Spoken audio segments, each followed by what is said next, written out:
fans, do you want to win your share of $100,000? Simply enter the houseofboxing.com Fight Night Prediction Challenge. Compete with boxing fans around the world. Simply head over to houseofboxing.com and sign up now. This is Charlie Parsons for Boxing Social in association with houseofboxing.com. William Hill. How are we, Frank? Good, mate. How are you? Good, sir. It's been a minute. I don't really know why. I suppose KSI Fury, the madness that unfolded. I suppose that's a great way to start. What did you make of it all?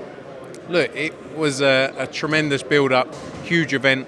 I mean, the main event wasn't as entertaining, I don't think. I thought I watched the Slims and Salt Pappy. That was great. Wasabi. Slim no S. Slim no S, all right, him. And Wasabi as well. What, the tag team? No, who was the other one? Slim versus Salt Pappy, Dean the Great versus Wallin Shark. Yeah, I watched that. That was good. And but the main event, and then Logan Paul just ended up in an all-out security brawl. So it was different. It was entertaining, mate. So yeah. What did you make of John Fury's antics throughout the week? I didn't see. What did he do? He was smashing the glass. He headbutted the glass. He took his top off. He showed KSI's bum. Did he? Lovely. Typical John Fury style.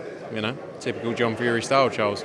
He's now hit out at KSI. I don't know why we've started on this. It's a great way to start. And said that KSI must pay up his $200,000 debt on the bet. Do you think that happens? I think he should pay up his $200,000 debt on the bet, yeah. I mean, I don't know anything about it, but I was just saying that to keep... Whatever John says, I think I agree with, to be honest. I reiterate those words. We're here in Liverpool. Catterall, Linares.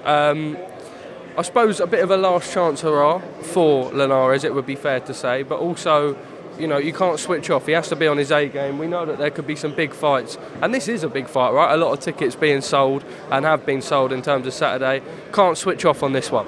No, 100%. Look, Jack's had, I think he was 18 months out of the ring, or maybe even more, from when he had his fight back with us, his debut with us back in May. The key was to keep him active, and he wanted a real fight. Jorge Linares we all know what he's done in his career, and I think he's still got something left to give. It's not a foregone conclusion. This is a tough fight against Jorge Linares. Let's talk Jorge Linares. We know that he's come in with Robert Diaz. They're talking a great game already. I saw on Instagram last night. They really are up for this fight. Like you say, can't switch off. I suppose on the back end of that, though, could be eyeing up a big fight after this. The Josh Taylor rematch, I suppose, is something that's always there. Really needs a good performance, and especially in front of a big crowd. Yeah, 100%. Look, that fight you mentioned there, Josh Taylor, is definitely the fight we want to make. It's the fight that makes the most sense. Jack Catterall deserves his chance because he won that first. He should have won that the first time round, so he deserves that chance. I think that's definitely the fight we'll be completely focused on after this. But he can't look past Jorge Linares. As I say, Linares has been in with the best for years and years and years. And age, although we've seen he's had some losses recently, I don't think you can write him off for that at all. And I think Jack's trained for a real fight here against Jorge Linares, and that's what we're going to see, and a stacked undercard top to bottom as well. Just let you touch on that undercard. We know that obviously a couple of the charges from that Jamie Moore gym involved as well.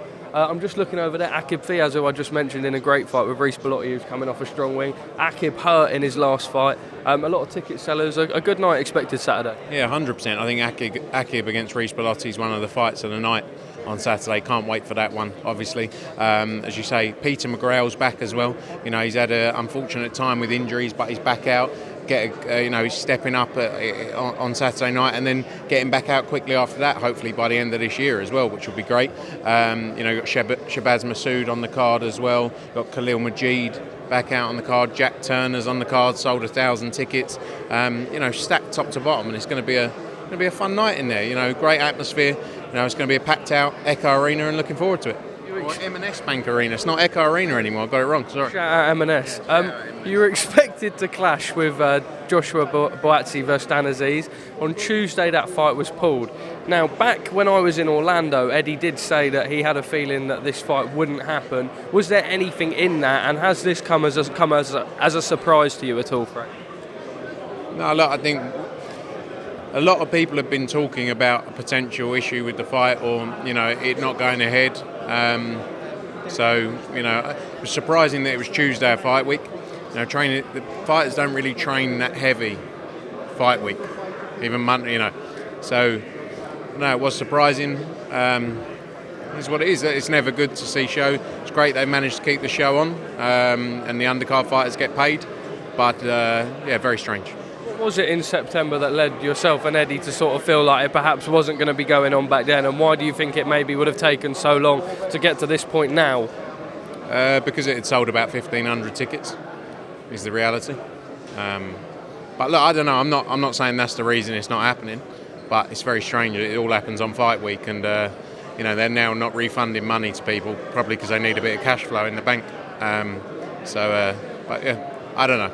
It's never well done on keeping the show on. It's never good for these things. Never good for the sport. Late last minute injuries, but it is what it is. But I'm not saying anything. I'm just saying that's what I thought maybe in September. San Francisco, Haney Prograis was announced, a launch press conference. There and back, I think, for a day. Did you go as well, or was it just Eddie? No, I was in Monaco, actually. I was sunning myself up in meetings in Monaco. I get the easy job, mate. He has to go and do the hard work. Great press conference out there, the two of them. It's exactly what we expected. It carried on yesterday as well. We filmed the face-off. It was more back and forth between the teams. Saw they met Steph Curry as well, and Steph didn't post Eddie, he just posted Devin, so he mugged Eddie off. Great build-up. It's going to be a massive build-up, that fight. It's going to do huge numbers. Sorry, am I done? Go on, you have it back. So eager. Why is Devin the A-side on the poster when Prograis is sort of the champ at 140? Look, I think you have to look at the commercial side of the sport at the same time.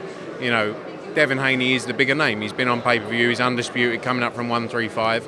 And when it comes to these things, I always say, don't worry about names, don't worry about who's walking. It's irrelevant.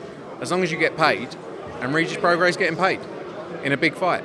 And I think that's the key. So, all these things, sometimes it means fights don't happen. It's the wrong reason for a fight not to happen because whose name comes first. Am I right in thinking Matchroom have booked the Principality Stadium for December the 23rd? No. Categorically not? Categorically not. Okay, interesting. In terms of that fight, Conor Benn, Chris Eubank Jr., is the plan still to go ahead with the December 23rd date? We're ongoing with talks at the minute with everyone involved. I spoke to Cancellation yesterday.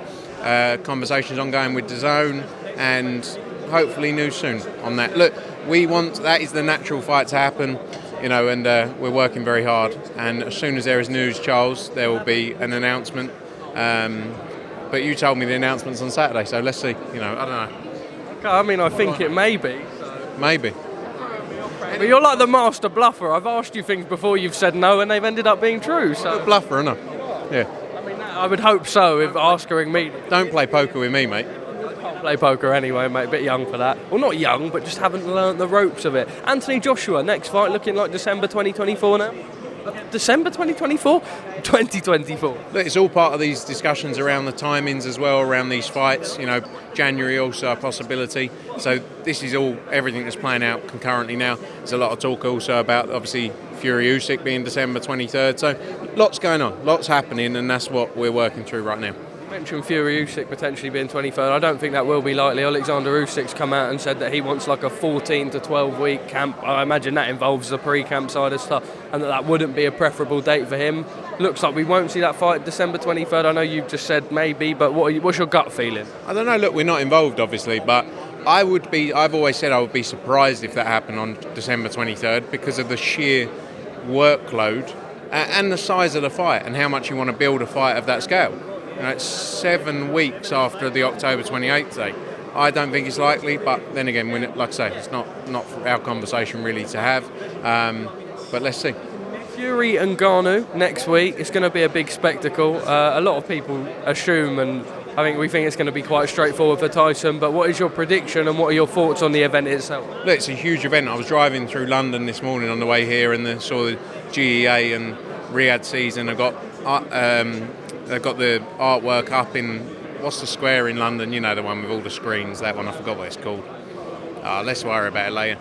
But, yeah, with all the screens and everything. And amazing. Look, they're pushing it everywhere. And it's a massive event. It's going to be a massive spectacle. When it comes to the fight, I don't know enough about boxing, Charles. I think it can be intriguing while it lasts. But it's a massive event. Look, it's a bit, all of these spectacles, I think, like people complain about misfits, for example. I don't think they're detrimental for the sport. If you're going to buy it, you're going to watch it. It's entertainment, and if it brings in eyeballs, and it's delivered to a high level, and the production's a high level, it's going to bring in a new audience, which is only beneficial. So just like this, maybe the fight's not going to be as high level as Tyson Fury fighting Alexander Usyk. No, but you're buying into the entertainment as well around it and the story. So look, it's all good, all good. Give me a prediction. Honestly, I don't know, mate. Tyson Fury knocks him out in 4 rounds. Thank you very much. We have to do a little prediction show now, so I'm just clipping everything together, making sure we got that one crossed off. Just in general, I don't know actually. I sort of was going to hit you with something else on the topic, but you've sort of answered it. On the card, Fabio, Wardley, David, Adeleye. It originally wasn't going to be for the British. Now it has been sanctioned for the British. What do you make of that? It's an interesting move by the British Boxing Board of Control. Obviously, they've never sanctioned a fight for the British title outside of Britain. So it's a big move. It's a great fight. It's a great fight, Fabio Wardley, David Adeleye. The reality is, after the build-up it's had and the back and forth they've had, it doesn't really even need a belt of any type. Belt's always great, but they've built it up in their own right. So great fight, and I think Fabio Wardley, I think he gets the win. Do you see yourself working with him again? Hopefully, look, we have a great relationship with Fabio. Maybe in time we will, but wish him all the best. Just lastly on Anthony Joshua, before I got a little bit sidetracked, you threw so many things at me and I didn't know where I was. Otto Wallin has been ranked higher than Anthony Joshua in the IBF. I know you were speaking about potentially doing that Hrgovic fight. Have you spoke to the IBF? Could that affect plans?